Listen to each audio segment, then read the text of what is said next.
Muchas gracias y a Dios que nos permite por estar un domingo más en vivo, en una mañana bien fría, pero que nos permite el Señor poder estar en su presencia para dispuestos a aprender de su palabra. Un saludo a nuestros pastores y a toda la congregación. Dios les bendiga y es para mí una bendición poder compartir con ustedes el mensaje del Señor, lo que Él ha puesto en mi corazón hace ya varios días para poder compartirlo con ustedes. Vamos a leer en Segunda de Corintios, en el capítulo 13, verso 5. Dice la palabra del Señor: examinaos a vosotros mismos si estáis en la fe. Probaos a vosotros mismos, o no conocéis a vosotros mismos que Jesucristo está en vosotros, a menos que estéis reprobados.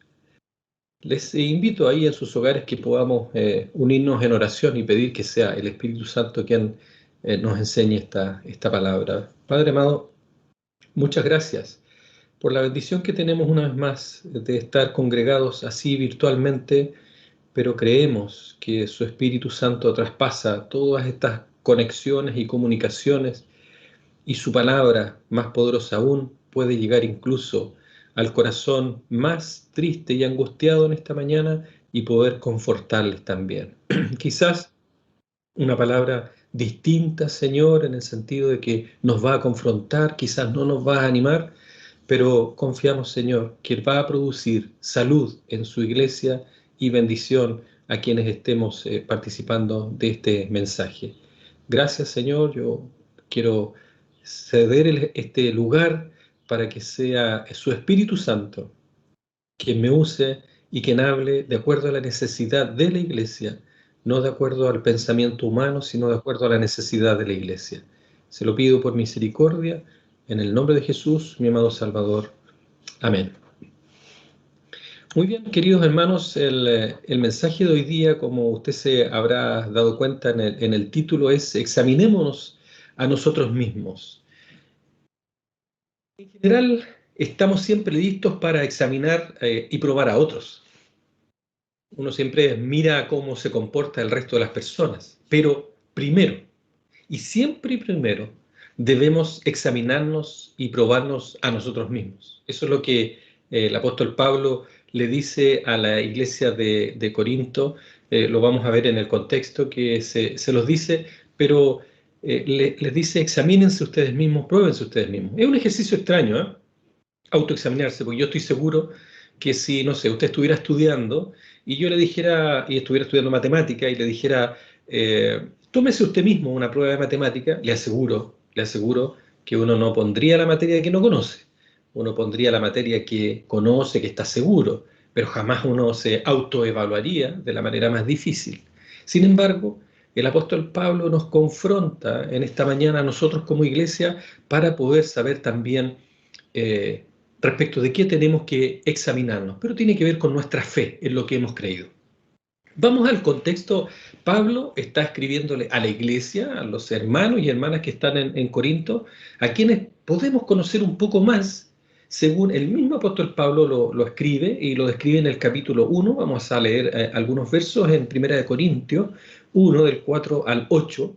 Dice la palabra del Señor: gracias doy a mi Dios siempre por vosotros, por la gracia de Dios que os fue dada en Cristo Jesús, porque en todas las cosas, fíjese esta afirmación que hace el apóstol Pablo, porque en todas las cosas fuisteis enriquecidos en Él, en toda palabra y en toda ciencia, así como el testimonio acerca de Cristo ha sido confirmado en vosotros, de tal manera que nada os falta en ningún don, esperando la manifestación de nuestro Señor Jesucristo, el cual también os confirmará hasta el fin, para que seáis irreprensibles en el día de nuestro Señor Jesucristo. Con esta lectura pareciera ser que estábamos frente a la iglesia perfecta, ¿Cómo habrá sido, queridos hermanos, haber estado allí en la iglesia de Corinto con los hermanos congregados ahí en el hogar, hablando de Cristo con toda palabra de ciencia, revelación? Debe haber sido realmente extraordinario. ¿Cómo habrá sido estar en medio de hermanos y hermanas donde no faltaba ningún don? Una iglesia tremendamente bendecida. Sin embargo, y es importante aclararlo, estos aspectos tan positivos no obedecían a que los cristianos de Corintios fueran especiales o por algo que ellos estaban haciendo en particular. No eran logros de la iglesia de Corinto, sino que era la obra de la gracia de Dios en ellos, tal como lo señala Efesios 4:7, cuando dice, no obstante, Él nos ha dado a cada uno de nosotros un don especial mediante la generosidad de Cristo. Esto no es algo nuestro, esto es la generosidad de Cristo sobre su iglesia. Volvamos a la iglesia de Corintio, de Corinto, que tenía características tan hermosas como las describimos. No le faltaba ningún don, enriquecidos en toda palabra y ciencia, una iglesia realmente maravillosa. No obstante, y a pesar de todo lo anterior, mantenían situaciones complejas como peleas, divisiones, carnalidades e incluso cuestiones de moralidad muy graves, muy graves. Quiero leer 1 Corintios 5:1 para que usted se dé cuenta de lo que el apóstol Pablo le señala. Le dice, de cierto se oye que hay entre vosotros fornicación, y tal fornicación, cual ni aun se nombra entre los gentiles, tanto que alguno tiene a la mujer de su padre. Otra versión habla de la madrastra. La situación era grave. De hecho, la Reina Valera habla de un caso de inmoralidad juzgado, un caso, una situación compleja al interior de la iglesia, pero pareciera ser que la iglesia no tomó en cuenta lo grave que estaba sucediendo. Por todo el tiempo que Pablo pasó en Corintios, y esto es importante, un paréntesis, y todas las cartas que él escribió, sabemos más acerca de los cristianos en Corinto que lo que sabemos de cualquier otra iglesia en el Nuevo Testamento. Eso como un paréntesis de la información que tenemos de esta iglesia. En ese contexto, una iglesia que no le faltaba ningún don, palabra de ciencia, palabra de sabiduría, pero que tenía conflictos como divisiones, como peleas, como contiendas, o un caso serio como este que hemos conversado, en ese contexto llegamos a esta segunda carta, que es donde hemos leído, donde dice, examinaos a vosotros mismos, probaos vuestra fe, donde les enseña acerca de tomar correctamente la cena del Señor. Ese es el capítulo que hemos leído, estoy dando el contexto donde Él les dice, probado y examinamos, y les dice, examínese y pruébese cada uno a sí mismo. Evidentemente por el tiempo no hablaré de la Santa Cena propiamente tal, pero sí es importante señalar, sobre todo para los que están recién incorporándose a la iglesia o aquellos hermanos nuevos, que la Santa Cena es una ordenanza sagrada que Jesús mismo instituyó para que la iglesia la practicase con el fin de recordar lo que Él hizo en el madero de la cruz, su gran sacrificio, su padecimiento, y tenemos que hacerlo hasta cuando Él venga, porque usted y yo, como lo decía Gillo, estamos esperando la venida del Señor, la venida por su iglesia. Y aunque el mundo vaya todo lo contrario, y aunque el mundo nos trate de necios o de locos, nosotros, la iglesia, y como alguien lo decía hace algunos días, yo no le veo en su casa, pero me gustaría verle levantando su mano y diciendo amén, porque nosotros, la iglesia, creemos que Cristo viene por su iglesia, viene a buscarnos y esa es nuestra esperanza y esa es nuestra fe. Por lo tanto, la Santa Cena debe ser, esta ceremonia, esta ordenanza sagrada, debe ser realizada hasta que el Señor venga. Esta celebración que Pablo les está diciendo es santa y requiere además que todos los que participemos en la Santa Cena estemos en santidad, y por tal razón el apóstol advierte las consecuencias también en algunos versos posteriores de tomar la Santa Cena de manera indigna. O sea, yo debo analizarme antes de tomar la cena. ¿Tengo algo contra mi hermano? ¿Estoy peleado con alguien? ¿Tengo alguna situación que corregir? Debo hacerlo antes de tomar la Santa Cena. Pruébese, examínese cada uno a sí mismo. La idea esta de examinarse a sí mismo, con el fin de no encontrar pecados en nuestra vida, no debe ser una práctica exclusiva para la Cena del Señor, sino que debe ser todos los días de nuestra vida. Todos los días debemos evaluarnos, examinarnos a nosotros mismos, nuestro camino, con el fin de permanecer íntegros en la presencia del Señor. Hay alguien que lo expresa muy bien. Es el Salmo 139, el verso 23 y 24. Mire esta lectura que es tan hermosa. El salmista dice: examíname, oh Dios, y conoce mi corazón, y pruébame, y conoce los pensamientos que me inquietan. Señálame, mire este verso que es hermoso, señálame en cualquier cosa en mí que te ofenda. Señálame cualquier cosa en mí que te ofenda y guíame por el camino de la vida eterna. ¡Qué expresión más hermosa! ¡Qué expresión más linda! Decirle a Dios: Dios, hay algo en mí que te ofenda. ¿Me lo puedes decir tú a mí? Y créalo, que cuando usted ora en esa dirección, Dios le va a hacer sentir en su corazón, en su mente, va a traer el rostro de alguien, algo va a sentir, usted va a Dios a poner las cosas en su momento, porque usted está dispuesto a corregir aquello que está ofendiendo a Dios por su comportamiento o por mi comportamiento. Esta idea de estar en completa santidad para acercarse a Dios, lo he escuchado muchas veces hablar que es del Antiguo Testamento, los sacerdotes, pero que no es un requisito indispensable para estos tiempos. Y claro, cuando uno ve, cuando Dios instituyó las leyes levíticas en el Antiguo Testamento en cuanto a los sacerdotes, Él demandó que fueran purificados adecuadamente porque se acercarían a un Dios santo.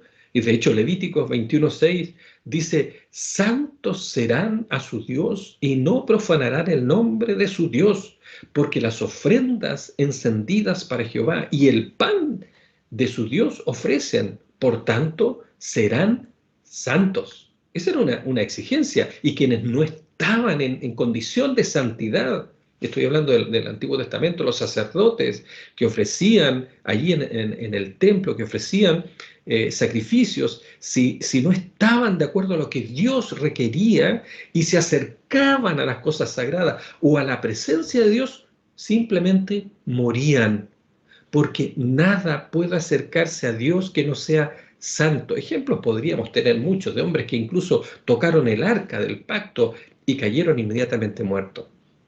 Ahora, en esta época, tal vez Dios ya no mata a las personas inmediatamente, aunque hay casos que por tiempo no lo vamos a desarrollar, pero que en el Nuevo Testamento, por haber mentido al Espíritu Santo, también fueron muertos. ¿Se acuerda de ese matrimonio que mintió respecto de la propiedad que habían vendido? Eso ya está en el Nuevo Testamento. Y usted dirá: pero ¿cómo es posible aquello? Bueno, hoy usted y yo, si no hemos caído muertos, tenemos claridad que es solo misericordia de Dios, porque ha validado en nosotros el sacrificio que hizo Cristo allí en el madero de la cruz. Sin embargo, este mandato de santidad, de santificarse delante del Señor, sigue tan vigente como lo era en el Antiguo Testamento. Hebreos 12:14, estamos ya en el Nuevo Testamento, dice: seguid la paz con todos y la santidad, sin la cual nadie verá al Señor. Sin la santidad, nadie va a ver al Señor. Muchos creen que Dios ha cambiado su opinión en cuanto a vivir en temor y temblor delante de su presencia y abusan de la gracia. Abusan de la gracia. Pero lo cierto es que sus demandas de santidad, la demanda de santidad de Dios, no ha cambiado absolutamente en nada. Filipenses 2:12 dice la palabra del Señor: por tanto, amados míos, como siempre habéis obedecido, no como en mi presencia solamente, sino mucho más ahora en mi ausencia, ocupaos en vuestra salvación con temor y temblor. Pablo le pide a los corintios cristianos que consideren una pregunta bien seria. de lo que hemos leído. Y les dice, examínense a ustedes mismos si están en la fe, o de manera más simple podríamos decir, ¿en verdad son cristianos?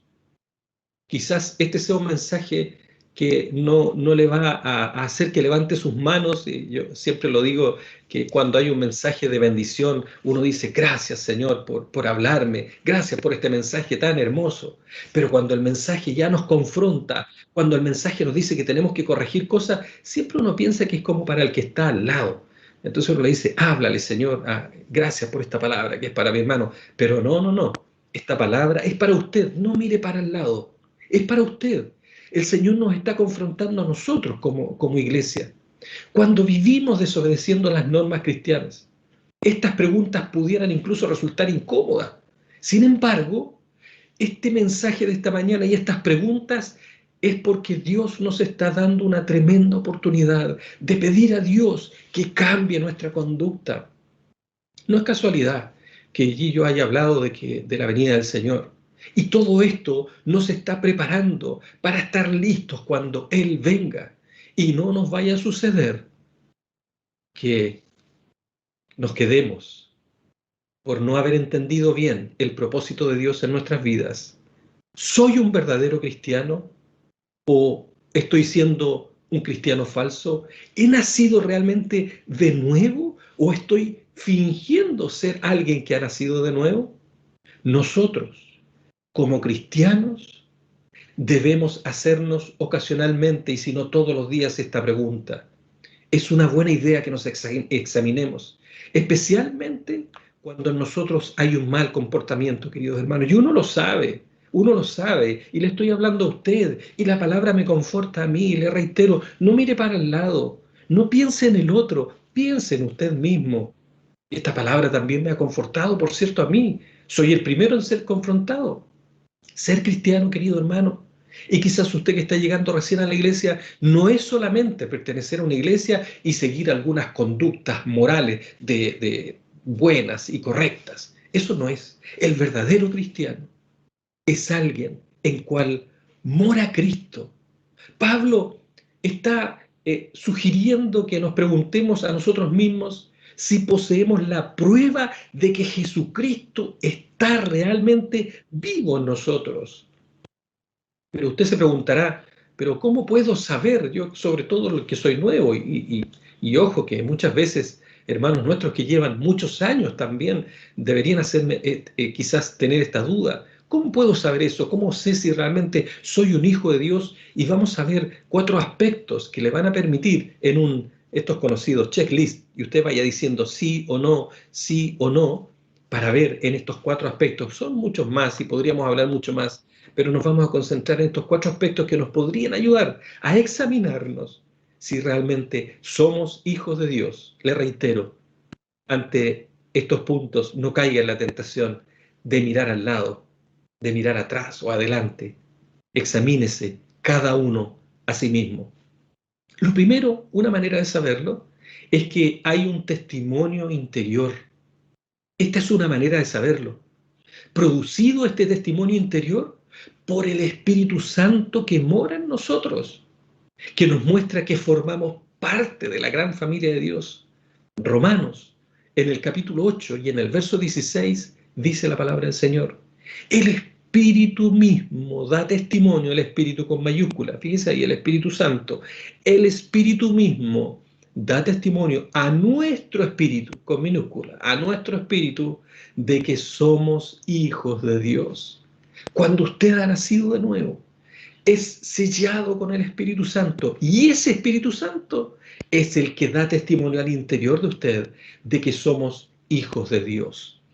La segunda evidencia de que Cristo vive en usted, de que Cristo vive en mí, de que mi fe es real, es lo que nos dice la Escritura en Primera de Pedro, en el capítulo 2, verso 2. Esto es algo que surge en nuestro corazón. Desead como niños recién nacidos la leche espiritual no adulterada, para que por ella crezcáis para salvación. Entonces, la segunda señal de que hemos nacido de nuevo, de que nuestra fe es verdadera, es que tenemos una profunda hambre y sed de la palabra de Dios. Hambre por ser alimentados por la palabra, por conocer la verdad. La escritura no puede ser la Biblia para usted un libro que esté archivado en su casa, del cual solamente usted espera que otros se lo compartan. El que es nacido de nuevo, el que tiene a Cristo, el que tiene una fe verdadera, es alguien quien ama las escrituras y tiene hambre y sed de la palabra de Dios, que no se pierde un jueves para estar ahí pendientes de lo que el Señor nos está enseñando por su palabra, que es impensado pasar un día sin por lo menos tener un verso, algo que el Señor le hable a través de su palabra. Antiguamente Dios usaba diferentes métodos para comunicarse con el hombre. Hoy Él utiliza las sagradas escrituras, y cuando usted tiene una fe verdadera, cuando usted realmente, Cristo habita en usted, cuando usted es sellado con el Espíritu Santo, esta es una segunda señal de que realmente usted puede examinarse, probarse a sí mismo y decir, sí, la palabra de Dios, la Biblia, es importante para mí. Usted puede llevar muchísimos años en el Evangelio, muchísimos años, pero esa hambre de la palabra de Dios siempre debe estar presente. Nadie que sea un hijo de Dios podría decir, no, yo he leído la Biblia 3, 4 veces, ¿quién me va a enseñar a mí? ¿Quién me va a poder decir? Es que no se trata de leerla muchas veces. No se trata de tener solo el conocimiento. Se trata de que la palabra de Dios, la Biblia, las sagradas escrituras, produzcan algo en nosotros que a nadie que no tenga a Jesús en su corazón le puede producir. Y el salmista nuevamente, en estas palabras tan hermosas que él que usa, estos salmos preciosos en el 119, 103, yo no sé si usted puede decir lo mismo. Cuán dulces son a mi paladar tus palabras, más que la miel a mi boca. ¿Le produce eso a usted la escritura? Recuerde que estamos haciendo un checklist. Estamos probándonos a nosotros mismos, cada uno. Cuando usted abre las escrituras, encuentra que allí Dios le está hablando y que incluso a usted le dan deseo de cerrar sus ojos, levantar sus manos y decirle, gracias por esta palabra que me has hablado. Quiero hacer un paréntesis. La Biblia no es el para ver si me va a ir bien hoy día o no. Depende del verso que me salga, me va a ir bien o me va a ir mal. Esto es como cuando la gente que ve el horóscopo. Esto no es así. La Biblia no se lee para saber si hoy día me va a ir bien o mal. La Biblia se lee, como lo decía el salmista, porque sus palabras son dulces en mi vida. Son más dulces que la miel en mi paladar. Eso es lo que produce la escritura. ¿Quiénes han nacido de nuevo? Y para seguir examinándonos a nosotros mismos, en tercer lugar, experimentan una paz interior. Y Rodrigo lo dijo delante. Al ser justificados por Jesucristo nuestro Señor, nosotros experimentamos una paz interior que no tiene que ver con lo que estemos viviendo. Romanos 5:1 dice además la palabra del Señor que somos justificados pues por la fe. Tenemos paz para con Dios por medio de nuestro Señor Jesucristo. Justificados pues por la fe tenemos paz para con Dios por medio de nuestro Señor Jesucristo. Esta sensación de que yo estoy en conflicto con Dios se termina cuando yo entiendo que esta guerra se ha terminado y somos conscientes de que el problema de nuestra maldad, nuestro pecado, ya no afecta a Dios porque Cristo murió en la cruz.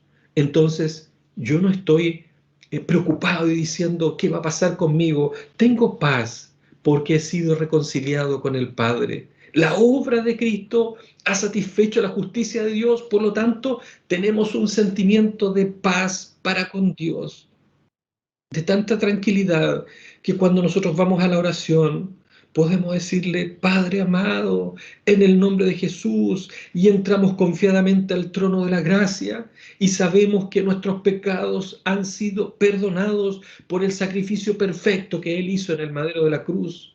Esa paz interior, esa seguridad y esa tranquilidad y haga la prueba, no la tiene el que no conoce a Dios, el que no ha aceptado a Cristo como su Salvador personal.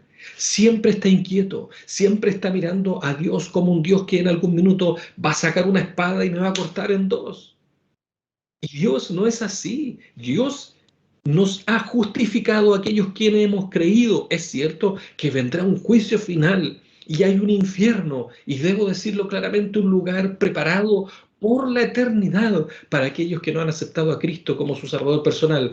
Pero los que en esta mañana nos estamos examinando y estamos tranquilos porque tenemos una paz interior, porque hemos sido justificados, porque la palabra para nosotros es importante, porque creemos que la obra redentora de Cristo ha cambiado nuestras vidas.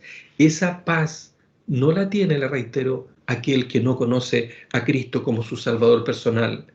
Y en cuarto lugar, cuando somos realmente hijos de Dios y nos examinamos a nosotros mismos, nos damos cuenta que hemos dejado atrás, en cuarto lugar, el cuarto punto, nuestra pasada manera de vivir.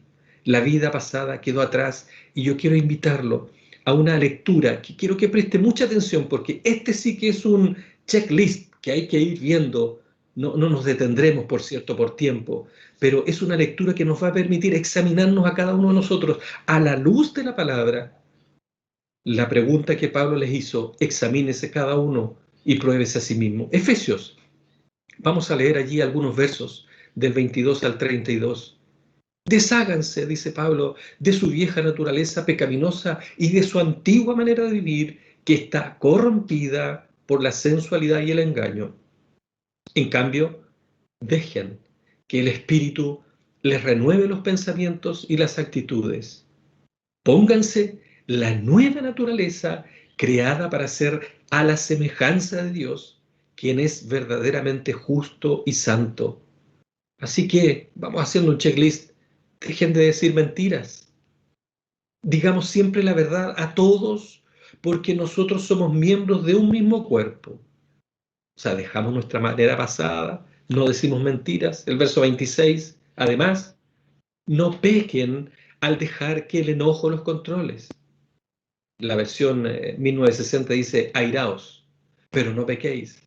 No permitan que el sol se ponga mientras siguen enojados, porque el enojo, y esta palabra debemos atesorarla, le reitero, no mire para el lado, yo me estoy mirando a mí mismo, usted también mírese a sí mismo, porque el enojo da lugar al diablo. Verso 28 dice, si eres ladrón, deja de robar. En cambio, usa tus manos en un buen trabajo digno y luego comparte generosamente con los que tienen necesidad. No empleen un lenguaje grosero ni ofensivo. Si antes usted lo hacía, ahora no. No empleen un lenguaje grosero ni ofensivo. Que todo lo que digan sea bueno y útil, a fin de que sus palabras resulten un estímulo para quienes los oigan. No entristezcan al Espíritu Santo de Dios con la forma en que viven. Otro checklist, hay alguien que se angustia dentro de nosotros y es el Espíritu Santo. Recuerden que Él los identificó, los selló como suyo y así les ha garantizado que serán salvos el día de la redención. Líbrense de toda amargura, furia, enojo, palabras ásperas, calumnias y toda clase de malas conductas. Y el verso 32 dice, por el contrario, sean amables unos con otros, sean de buen corazón y perdónense unos a otros, tal como Dios los ha perdonado a ustedes por medio de Cristo. Queridos hermanos, examinarnos a nosotros mismos no se trata de mirarnos con la lupa de la experiencia, cómo eran mis papás, cómo es la forma que yo vivo, porque yo vivo de esta forma y esta forma es la correcta. No se trata de eso. No se trata de nuestro conocimiento. Examinarnos y probarnos se trata de someternos a la examinación y al escrutinio de Cristo Jesús el Señor en nuestras vidas. Es mirarnos a la luz de su palabra y pedir que nos sea revelado aquello en lo cual el Espíritu Santo se entristece dentro de nosotros.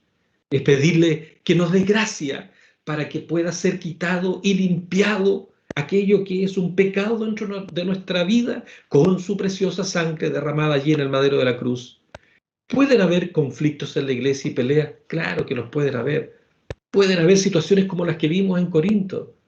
Pero, como decía el último verso que leímos, perdónense unos a otros. Esa es la forma en que Él espera que nos comportemos. Examinémonos y probémonos a nosotros mismos. ¿Tenemos la evidencia de que Cristo vive en nosotros? ¿Ha habido un cambio radical en lo más profundo de nuestro ser? ¿Es usted realmente cristiano? ¿Soy yo realmente cristiano? ¿Hemos nacido de nuevo de verdad? ¿De verdad? O sea, lo que éramos antes ya no lo somos hoy día. Somos verdadera y permanentemente diferentes porque Jesucristo ha venido a vivir en nosotros. El mensaje de hoy ha sido un examen y una prueba en la cual usted ha dicho sí o no. Y confío plenamente en el Señor de que ninguno haya reprobado este examen, que no se lo hago yo, sino que lo hace la palabra de Dios. Es un mensaje que muchos días le he pedido al Señor que sea de bendición, que no sea de aflicción para usted, pero resumiendo los 4 puntos para que usted pueda ver si estamos o no en la voluntad de Dios en este examen y prueba, ¿tiene usted un testimonio interior, en su interior, de que es un hijo de Dios? ¿Tiene hambre de la palabra de Dios y la busca en oración para que Él se la revele? ¿Tiene paz en su interior? ¿Realmente la vida pasada quedó atrás?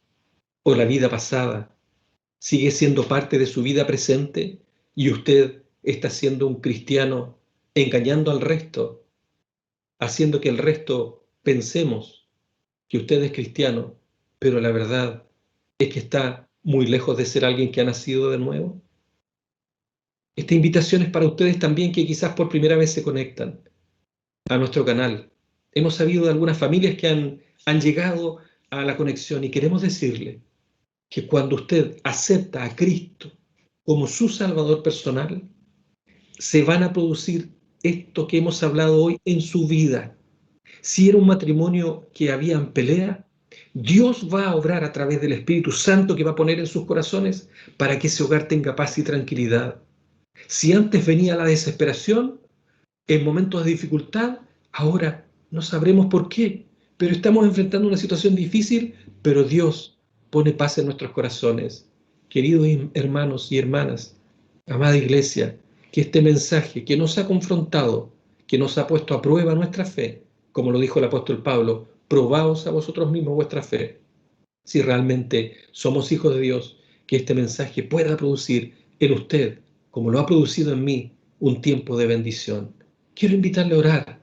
Y en esa oración usted puede también decirle, en lo más íntimo de su corazón, Señor, lo que hoy yo no he podido cambiar, no he podido cambiar, en mi vida sigue estando aún presente, es esto, Señor.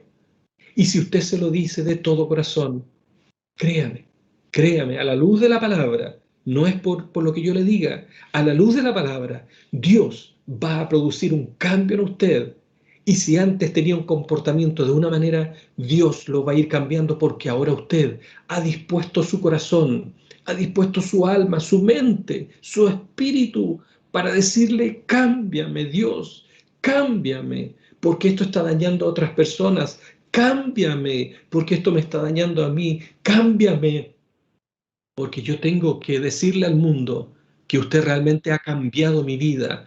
Nunca, nunca se niegue a pensar que esto ya no va a cambiar nunca, porque servimos a un Dios poderoso que aún aquellas situaciones más complejas, como el alcoholismo, la depresión, las adicciones, Dios las cambia. Esas cárceles, Dios las libera. Esas cadenas, Dios las corta. Dios las corta. Hombres como el endemoniado de Gadareno se acercaron a Jesús y Dios los liberó, porque Dios tiene el poder no solo para sanarnos externamente nuestro cuerpo físico, sino también para sanar nuestra alma y nuestro espíritu. Le invito a que oremos. Padre amado, honramos y bendecimos su nombre. Y quiero quizás de una u otra manera en mi oración ayudar también a quienes no saben cómo pedir respecto de aquello que no hemos podido cambiar. Señor, cada uno de nosotros nos miramos al interior a la luz de su palabra hoy día, nos examinamos y nos probamos a nosotros mismos y encontramos que tenemos muchas cosas que cambiar aún, a pesar que somos hijos suyos, Señor. Muchos de nosotros no sabemos controlarnos ante ciertas situaciones. Nos airamos, nos enojamos. Otros, Señor, tendrán problema con decir la verdad. Otros, Señor, tendrán diferentes situaciones. Y quiero pedirle en el nombre de Jesús, Padre amado, que su Espíritu Santo trate de manera individual con cada uno de nosotros. Que no caigamos en la tentación de estar mirando al otro, sino mirarnos a nosotros mismos, como lo dijo el apóstol Pablo. Examínense cada uno de ustedes, cómo es su fe, si realmente hemos permitido que usted haga el cambio verdadero y real con nosotros. Padre amado, gracias por esta palabra y oramos sobre todo por aquellos que no le han recibido a usted como Salvador personal. Oramos por ellos, por aquellos que tienen conocimiento cristiano y que no se deciden a dar el paso para que esta mañana sea la mañana gloriosa y como familia den el paso y le acepten como su Salvador personal, porque sus vidas cambiarán, porque el hogar cambiará, porque ese hogar que tenía conflicto será un nuevo hogar y tendrá paz en medio de ello y podrán testificar nuevamente y decir, Dios ha cambiado nuestro hogar. Gracias, Padre amado, por su palabra. Gracias porque a través de ella somos edificados y pido que sea de mucha bendición para todos quienes hemos escuchado esta palabra en esta mañana. Se lo pido en el nombre de Jesús, mi amado Salvador. Amén. Amén.